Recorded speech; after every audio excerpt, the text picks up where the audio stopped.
E olha nós aí novamente, podcast Nos Dias. Um jeito diferente de falar sobre política, amenizando temas bastante complexos, mas nessa interação, nesse bate-papo, nós temos produzido muito e contribuído para uma cidade melhor. Por isso, deixo aqui esse convite. Quero ver você aqui também. Hoje o bate-papo é muito legal, é muito importante. Pessoa que está dentro da administração pública, que tem um senso crítico e que vai falar de um tema extremamente importante. É possível conciliar os ideais políticos e administrativos com os ideais cristãos, evangélicos, de igrejas? Em um dado momento da história, separou o Estado da Igreja. Mas a sociedade é dinâmica. Nós evoluímos bastante, constantemente, e amadurecemos com esse passar do tempo. Será que ainda é possível separar o Estado da Igreja? Ou nunca houve essa separação e sempre houve essa fusão de interesses? É sobre isso que nós vamos conversar hoje, de uma forma bem amena e convidativa para que você venha participar dessa conversa. E para isso, eu trago aqui o meu irmão, parceiraço, já tivemos o prazer e o privilégio de trabalhar junto, Rafael Meira. Como você está? Rafael Meira. E topou o desafio? Topei o desafio, um prazerzaço estar com o Thiago aqui. Conheço ele de longa data aí, sempre foi uma inspiração e eu espero poder ajudar aí no bate-papo, que é sempre muito produtivo e muito agradável com ele. Não, vai sim, vai sim. E o tema, Rafa, ele é importante. Por quê?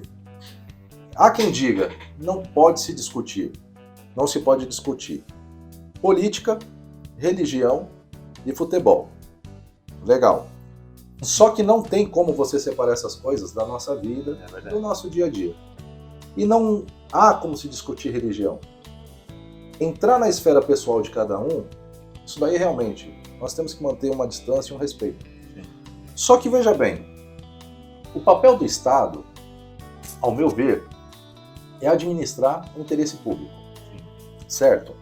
Por isso a criação do terceiro setor, tem várias associações que auxiliam o Estado nisso. Mas a igreja, ela já tem fundamentado um ideal de amor ao próximo, de estender a mão. Como diz, os 2 grandes mandamentos, amar a Deus acima de todas as coisas e o próximo como a ti mesmo. Amar a Deus acima de todas as coisas é algo pessoal, particular, cada um faz do seu jeito, na sua igreja ou na sua casa, isso ninguém discute. Agora, amar ao próximo como a ti mesmo. Como que nós conseguimos materializar isso sem falar e caminhar com os ideais do Estado? Então, já vou te jogar a primeira bomba. É mesmo necessário separar a igreja do Estado? Ou, com esse pensamento, não tem como separar? Quando nós falamos em amar o próximo como a ti mesmo e, do lado do Estado, buscar o bem social, o bem comum, a redução das desigualdades sociais. Sim. Tá vendo? Sim. Essa é a minha dúvida, me ajuda aí. Quem sou eu para tirar sua dúvida? Mas eu vou expor a minha opinião, singela. Eu acho que quando você tem um olhar simplista sobre a coisa, você pensa em separar.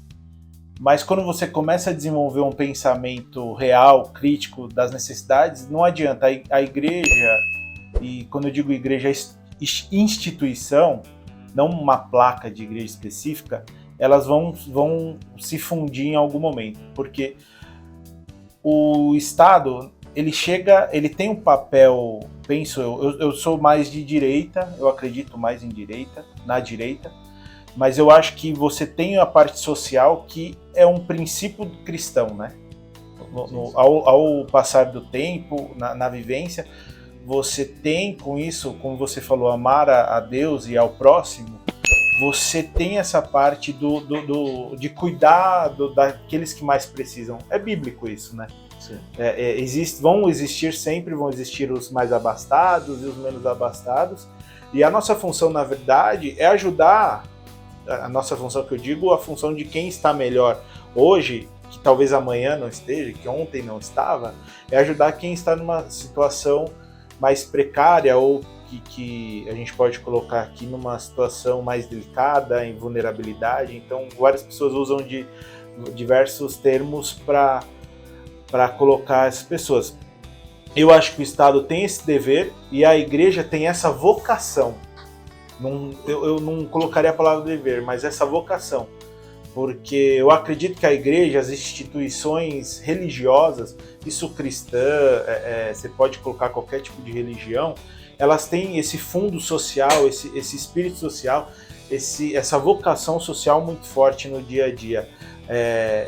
Eu moro no Arthur Alvim, extremo leste de São Paulo, e eu já vi igrejas católicas, já vi centros de umbanda, já vi igrejas evangélicas, já vi centro espírita distribuindo sopa, distribuindo agasalho, dando cesta básica.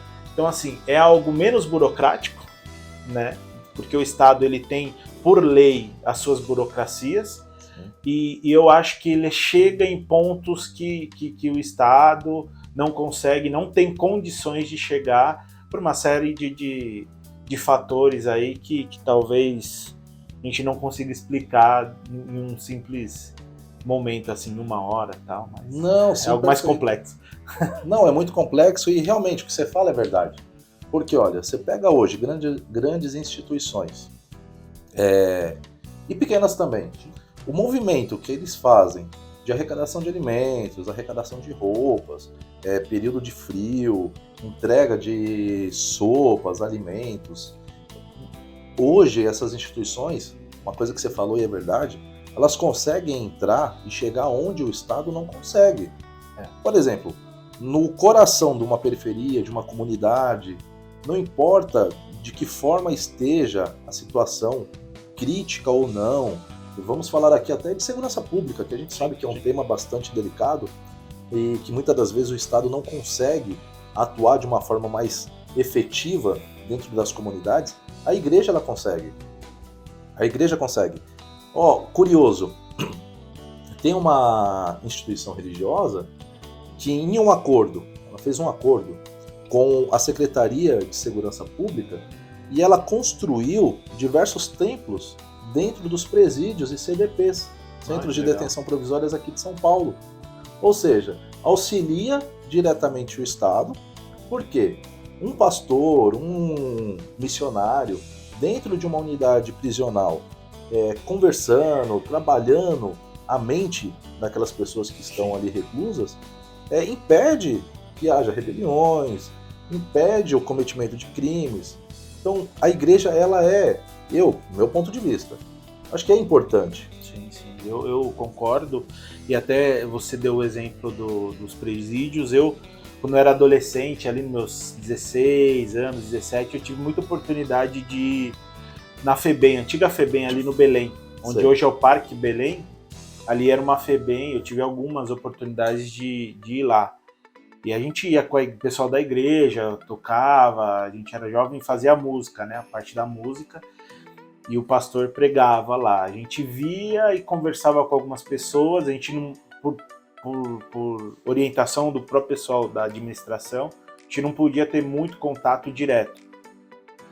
Mas o pouco que a gente tinha, muitos inclusive eram filhos de gente da igreja.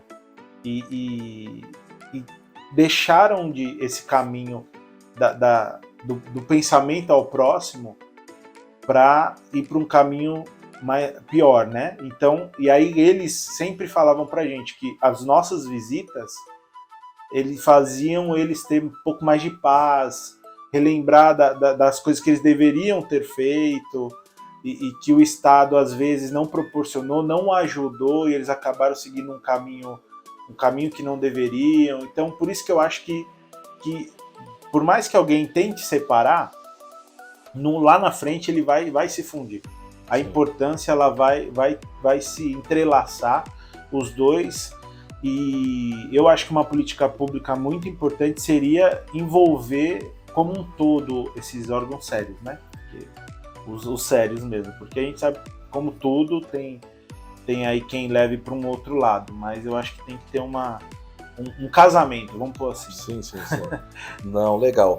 E me fala uma coisa, eu acompanho bastante a atuação dos subprefeitos, até pouco tempo, vocês já sabem aí, estive como subprefeito de Campo Limpo, e essa amizade ela continuou. Eu vejo que você tem um apoio muito grande da nossa vereadora Ruth Costa.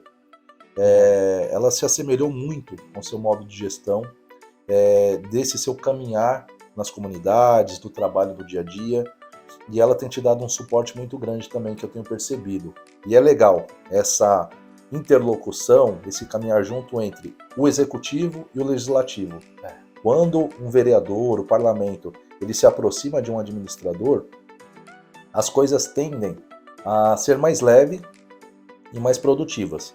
Esse seu pensamento, que se assemelha muito com o da nossa vereadora Ruth Costa, que ela também é evangélica, né? De estender a mão e ajudar o próximo, contribuiu para o caminho que você segue hoje. Por quê? Agora eu deixei nesse momento para poder apresentar, para fazer essa introdução e vocês entenderem o porquê dessa nossa conversa. O Rafa, ele é subprefeito de Aricanduva, então ele trabalhou muito na Câmara Municipal e hoje ele é o executivo da região de Aricanduva. Como você administra com esse pensamento, porque eu vi que tem surtido efeito e a comunidade aqui do entorno, ela tem se sentido bastante acolhida. Então, nos explique agora como que é colocar em prática esses seus pensamentos, esses ideais, para refletir na comunidade. Com a sua introdução, eu tenho que dizer que a Ruth, na verdade, ela é um ponto fora da curva, assim, que a gente costuma dizer, né? Porque eu nunca recebi um não dela, por exemplo, quando eu preciso pedir alguma coisa para um parlamentar. Ela nunca falou não. Ela sempre corre atrás. Não que ela consiga tudo, mas ela sempre trabalha para tentar, né? Em busca do objetivo que, no caso, a gente pede, a gente tenta, e a gente precisa muito do legislativo para ajudar a gente na parte de fiscalização. Porque, como você disse, você foi subprefeito lá no Campo Limpo, você sabe, nosso recurso é escasso. Sim. Não só financeiro, mas de pessoas, né? Sim. Pessoal. Ele é bem escasso. E não adianta, o eleitor vota no vereador, no caso do legislativo, e eles pedindo alguma coisa pro vereador, pro parlamentar, eles transmitem pra gente, porque a gente não consegue captar todas as informações, todos os pedidos, e aí a gente foca o trabalho, vira uma cadeia, né?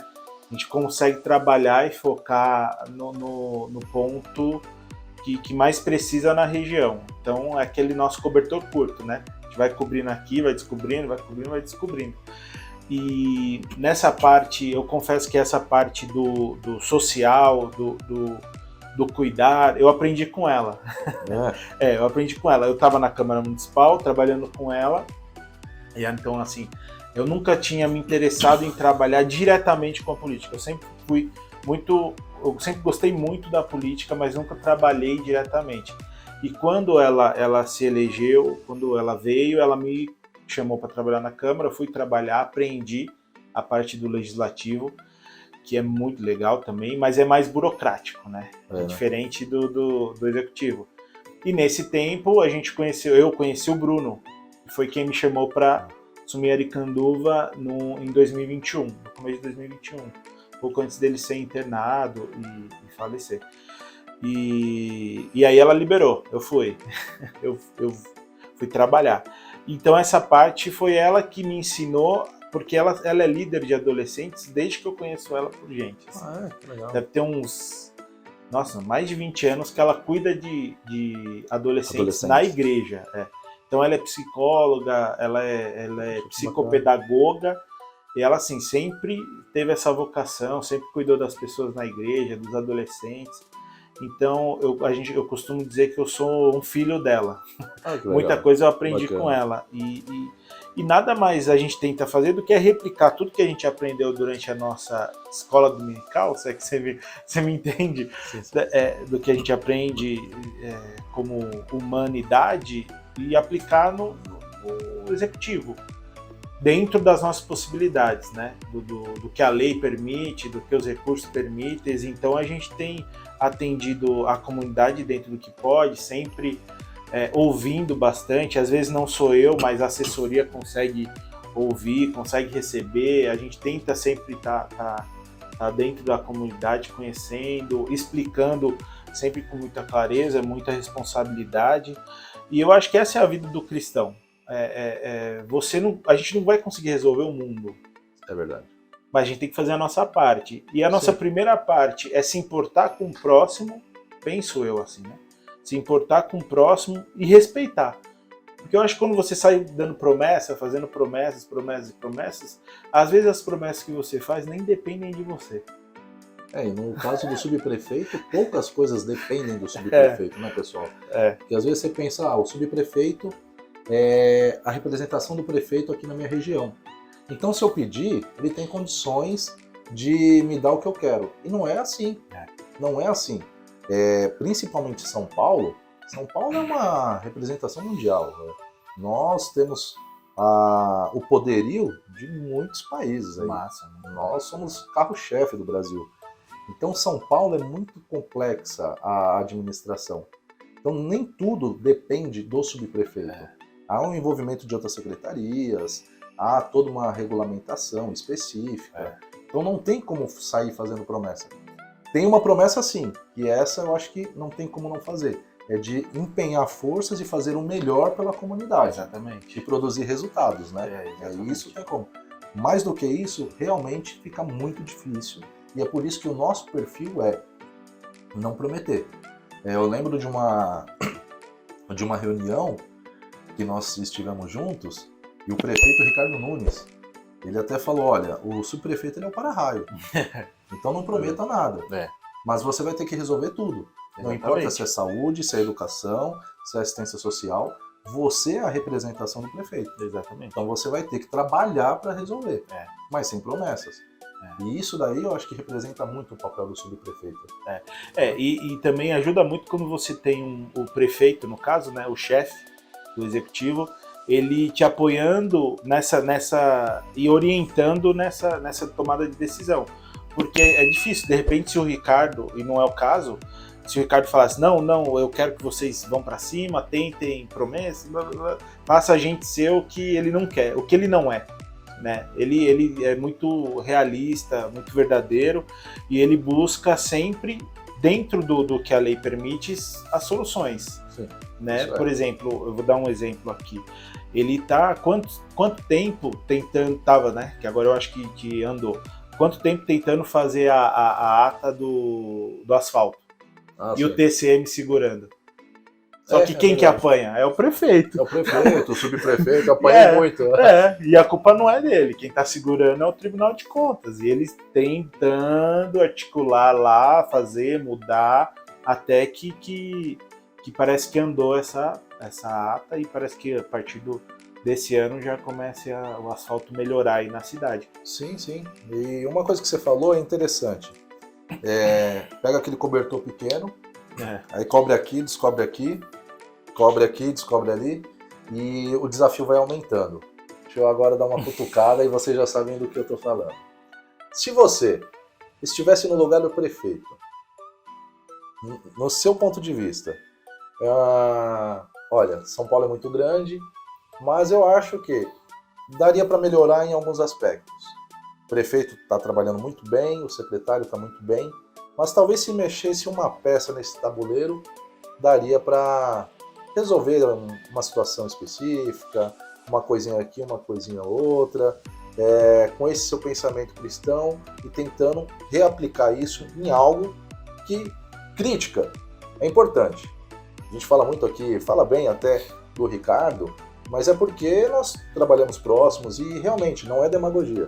Eu vejo que ele tem um perfil muito humanista e conciliatório, mas a crítica também ela é salutar.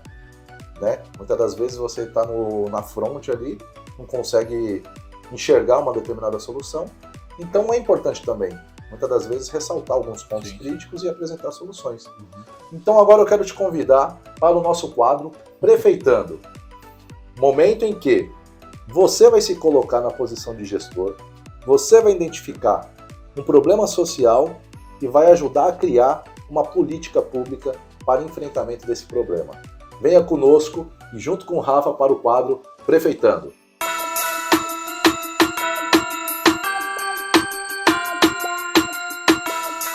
Então, quadro Prefeitando. Vamos lá, meu prefeito. Ó, vou pegar leve com você, hein? Tá. Como você tá, vamos fazer um limite territorial. Tá. Você está como subprefeito de Aricanduva. Sim. Com toda a sua experiência, eu vi que muitas coisas melhoraram lá, de um ano para cá, na sua gestão mesmo. A atual gestão municipal tem trabalhado muito bacana, tem um trabalho muito bacana, tem trabalhado legal mesmo em várias partes e tem produzido muitos resultados. Eu seria leviano se eu falasse que é mentira, porque em Campo Limpo mesmo nós fizemos muitas coisas e quero agradecer que se hoje eu consegui crescer um pouco na minha carreira de gestor, agradeço muito aí ao prefeito Ricardo Nunes, ao Alexandre Modonés, o secretário de subprefeituras, que me auxiliou muito nos resultados que eu consegui implantar lá. Agora você, no seu ponto de vista, como prefeito de Aricanduva, vamos focar na zeladoria, porque o subprefeito ele tem uma atuação maçante na zeladoria da cidade. O que já aconteceu, o que precisaria mudar e de que forma, como contribuiria com ideias para mudar algo específico, porque dessa nossa conversa vai chegar no prefeito, vai chegar em algumas autoridades e a gente vai tentar provocar essas melhorias através da nossa troca de ideias e da nossa contribuição. Mas um ponto que eu até acho como sugestivo para... É claro que eu não sei se, confesso que eu não sei se a lei me permitiria isso, porque você tem a questão da fazenda, você tem talvez um engessamento, mas eu acho que o orçamento poderia ser mais flexível nessa parte. Verdade. Por quê? Época de chuva, um exemplo, né? Cai mais água, acho que é notório a todos que a grama cresce mais rápido, o mato, né? O mato, a grama, ela cresce mais rápido. Só que como o orçamento ele é anual, você tem um recurso para o ano inteiro praticamente fechado. Então assim, época de chuva você precisava ter uma flexibilização no orçamento junto com a fazenda, para, por exemplo, eu poder aditar ou ter alguma estratégia para você ter um reforço nas equipes de roçagem, que é a equipe que vai cortar o mato diariamente e para atender esse crescimento mais alto, mais rápido da grama, do mato, o que for, poda. Então você tem que reforçar em época de chuva. O que você tem que diminuir na época de seca, para aumentar, por exemplo, a poda. Porque a poda, na época de chuva, você não consegue fazer o tempo todo, porque quando chove o cara vai subir na escada, subir na árvore, vai cair, é perigoso. Então você tem equipe só praticamente para atender só quando cai galho, quando cai árvore, então a gente chama de as emergências. E ao contrário, na seca você tem que aumentar essa equipe para você aumentar o seu volume de poda. Então assim, talvez essa flexibilização, e não é só, eu vou segurar aqui e vou aumentar aquela, porque cada equipe tem um custo. Os custos são diferentes. Não basta você ter um valor cheio, até porque você tem que pensar em 12 meses, você não pode pensar em um mês, você tem que diluir. O orçamento, quando você olha, por exemplo, a Aricanduva teve 38 milhões. Mas você pega metade disso para salário. Pessoal. É para o pessoal. E você tem que distribuir o resto em 12 meses. 12 meses. Então, assim, essa flexibilidade que eu digo não é o que chega você trabalhar, mas você poder ter uma agilidade na fazenda, né? Obviamente, estudo auditado, isso é muito bom, estudo muito bem transparente, por que você está precisando. Então, assim, janeiro, fevereiro e março, até a música diz, né? São as águas de março fechando o verão, que são os nossos períodos mais críticos de chuva. Então você tem aí até, vamos pôr, final de abril, porque você ainda está com o histórico, né? Você ainda está até final de abril você ainda está com a sua herança da chuva. Se você tiver equipe, senão vai estende mais. Estende mais. Aí vai, abril, maio, você diminui e aumenta de poda.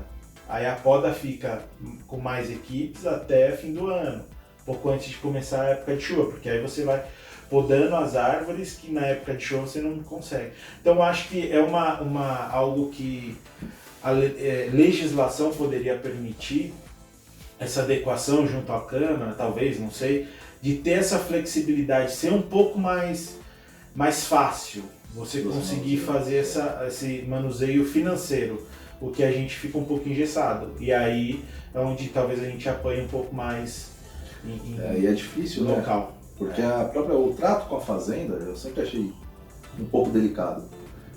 Não tira a razão deles.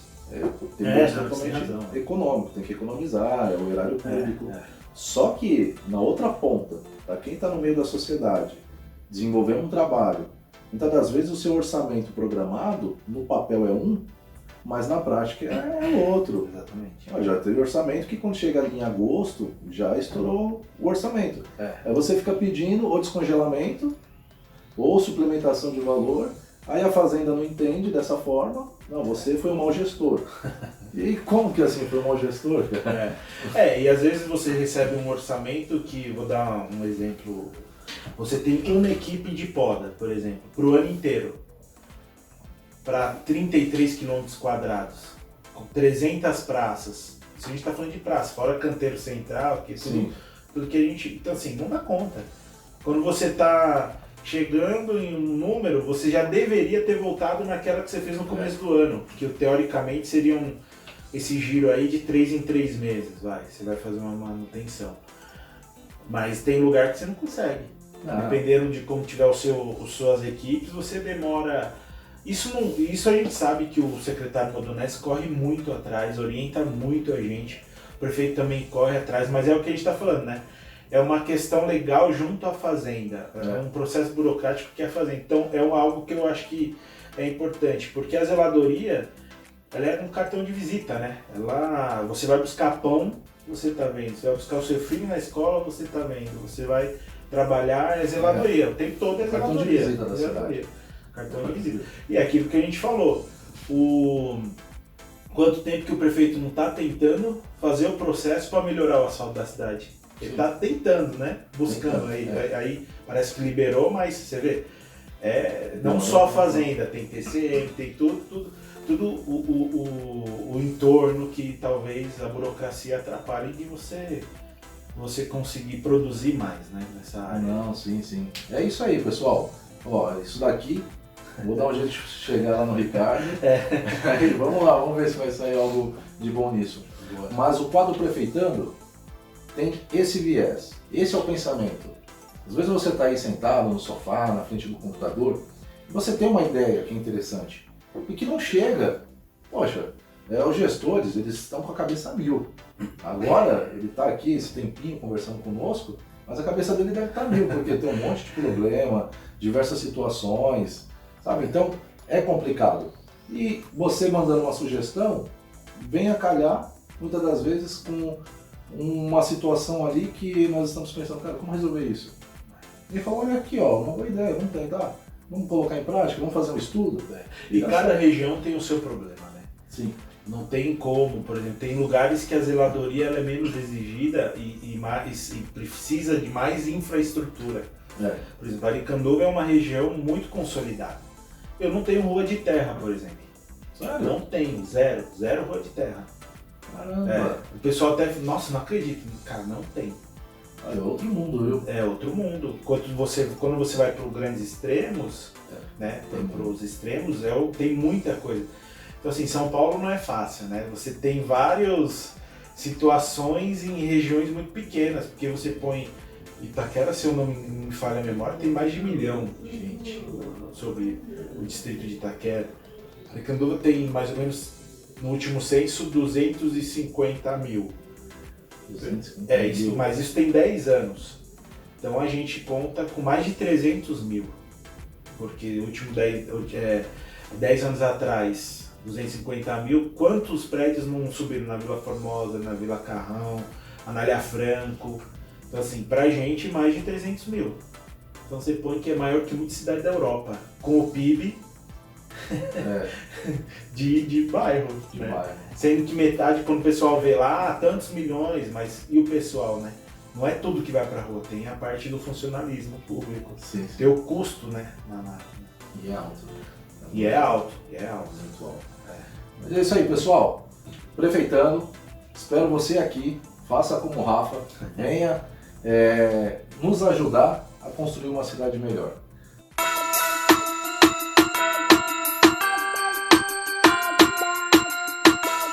Bom, Rafa, agora estou aqui no sofá da minha casa e eu quero conhecer. Estou há mais de meia hora ouvindo você falar. Mas quem é o Rafael Meira? Quem é essa pessoa que tem tanta informação, tem tanta propriedade que você tem? Você fala com propriedade. Você conseguiu, pelo menos para mim, conciliar esses ideais cristãos dentro da política pública para atender a sociedade. Então, se apresente agora para o nosso povo aí. Quem é o Rafael Meira? Cara, eu acho que é uma pergunta, pra mim é a mais difícil que você fez. Você falar, você Sobre conseguir você. falar sobre você, pra mim é muito difícil. Eu sou da Zona Leste, Extremo Leste, sempre morei no Extremo Leste, eu nasci na região de Guaianazes, na verdade nasci no Tatuapé, mas criancinha, Guaianazes, né? Só nasci lá no hospital, fui pra Guaianazes, sempre a minha adolescência, grande parte da infância eu passei ali na Cidade Líder, região de Itaquera, Maria Luísa, Cidade Líder, ali, Arthur Alvim, vivo ali até hoje, estou com 36 anos, sou de periferia, estudei sempre em escola pública, por isso que acho que a pergunta que você fez da parte da vivência, né, das pessoas, eu vivi isso, eu sei. Pô, morei em Guaianazes, morei em Itaquera, Cidade Líder, Quebrada, não sei o que, escola pública e tal. Então assim, a hora que a gente tem a oportunidade de tentar fazer alguma coisa, né, que é onde, apesar de não poder fazer tudo, mas o que a gente pode fazer, a gente tentar fazer. Então é isso, eu acho que eu sou formado em marketing, estou fazendo pós em gestão pública.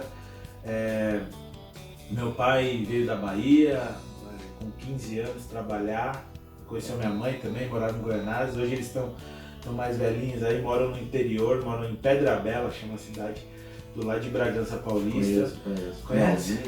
Ali mesmo.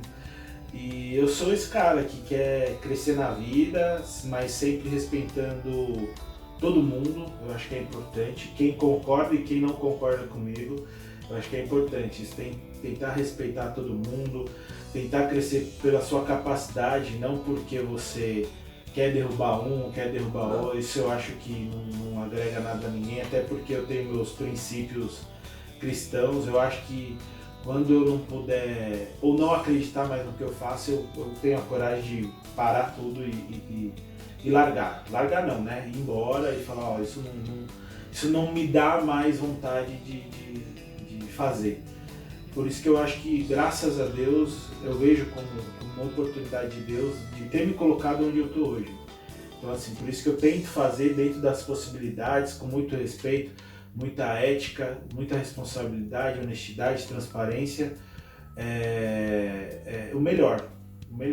Então, eu espero que as pessoas que estejam ao meu lado, e até aquelas que não estão, possam pelo menos ver a vontade que eu tenho de ajudar e de respeitar a todos. Então, assim, eu acho que, resumindo, eu sou uma pessoa simples que quer vencer sem passar por cima de ninguém. Se eu puder fazer um resumo aí grande, que eu aprendi isso com a minha família e aprendi isso na minha igreja. E eu posso falar, hein, pessoal, de quem conhece, não tira uma vírgula, e falo mais, hein? Uma pessoa extremamente humilde, uma pessoa que estende a mão. Eu sempre comento isso porque, vocês me conhecem, né?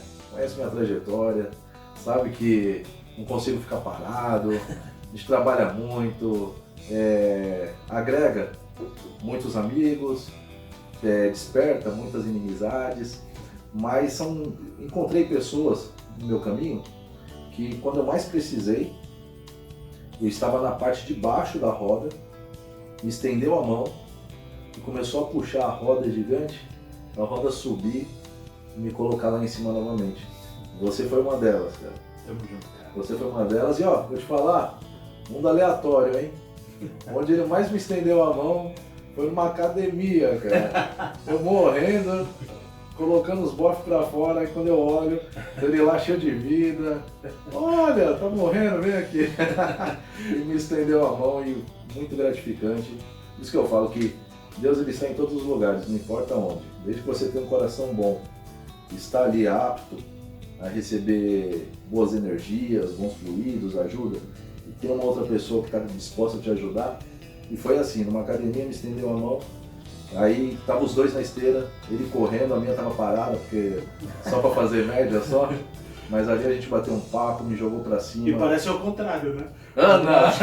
Fisicamente eu nunca tô parado. Jamais! Mas e foi assim, cara, e aí essa amizade só cresceu ainda mais, tende a crescer, então é um cara realmente de Deus, um coração gigante, e ó, Aricanduva tá nas mãos certas, vocês estão bem cuidados, e ele não tá sozinho, pessoal, ele não tá sozinho, tem Deus que o conduz, mas também tem uma força muito grande, como ele já falou, a Ruth Costa tá por trás, tem toda uma equipe, muito bem visto pelo Ricardo Nunes, que é o prefeito, que também acredita no trabalho dele, então vocês não estão abandonados. E agora eu quero te agradecer, você ter aberto um espacinho aí nessa sua agenda corrida para falar comigo, cara. Obrigado pela oportunidade.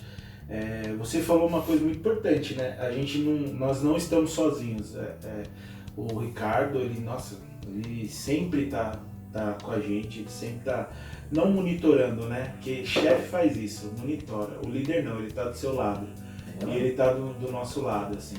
E você vê, uma agenda de prefeito, pô, da maior cidade da América Latina, um PIB trilionário, e o cara tá sempre se importando, sempre correndo atrás, ajudando, puxando a orelha quando precisa, né? Puxando a orelha quando precisa, e é isso, cada um vai se ajudando. A gente, quando o Modonese também, ele puxa quando precisa, a Carol, eles sempre estão em contato com a gente, WhatsApp, e é isso, a gente não tá sozinho. A vereadora também já tá muito puxando de orelha, não. Que às vezes a gente, como a gente tá na linha de frente, a gente sabe como é, né? Tem gente que vem só pra provocar, o cara não tem solução, só vem tirar pedra, e às vezes a gente dá uma humanizada, né? Todos somos humanos, a gente dá uma humanizada e a gente não tá sozinho, a gente até pra chorar tem ombro aí, graças a Deus, isso dá força, fora Deus, né, cara? Deus. Mas Deus é o mais importante, e ele usa essas pessoas como canal, né? Isso, eu vejo muito isso. Deus coloca as pessoas como canal de bênção e suporte para você nos locais. Isso é o que tem dado força aí, porque não é fácil, né? A gente sabe, é sábado, domingo, feriado. Aí quando você consegue um espacinho na gente, você vai, por exemplo, jantar com a sua namorada, por que não devia estar trabalhando? Mas é isso, é importante a gente saber que não estamos sós. E ó, Rafinha, obrigado, aí, um irmão, tamo junto, sempre que precisar, gente. Fechou, tamo aí. Vocês também, pessoal, nos dias, buscando uma cidade melhor. Tamo junto. Forte abraço. Fica com Deus.